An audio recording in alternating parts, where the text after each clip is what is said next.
بس. امیگینا میں کون سا قاعدہ؟ میم مشدد ہوگا. اور من اہل میں کون سا قاعدہ؟ من میں نون ساکن کا کون سا قاعدہ؟ اخفاء اظہار حقیقی ہوگا. کیوں؟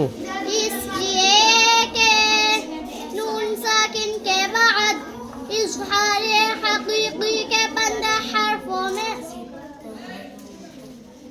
اظہار حقیقی کے چار حرفوں میں سے حمزہ آیا ہوا ہے. ارے الیک میں کون سا قاعدہ؟ یا لین ہوگا. کیوں؟ اس لیے کہ یا ساکن سے پہلے زبر آیا ہوا ہے. یؤدی ہی میں کون سا قاعدہ؟ مد صلہ ہوگا. کیوں؟ اس لیے کہ ہاں کے نیچے کھڑی زیر ہے. کس کے برابر ہوتی ہے کھڑی زیر؟ یا لین کے یا لین کے. یا مدہ کے علینا نا میں کون سا قاعدہ؟ الف مدہ ہوگا. کیوں؟ اس لیے کہ الف سے پہلے زبر ہے.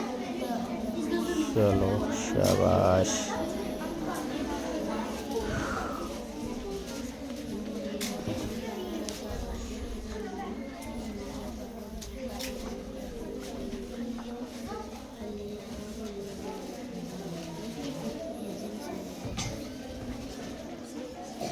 او ایما کون سا قاعدہ؟ کو ایما میں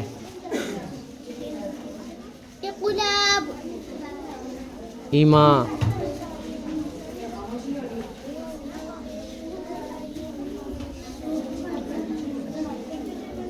ادغام شفوی کو ایما میں. مد عوض ہوگا. کیوں؟ اس لیے کہ دو زبر پر آیت کرنے سے الف بن جاتی ہے. اور کبھی ادغام بتا رہی کبھی اقلاب بتا رہی. چلو شاباش جائیے.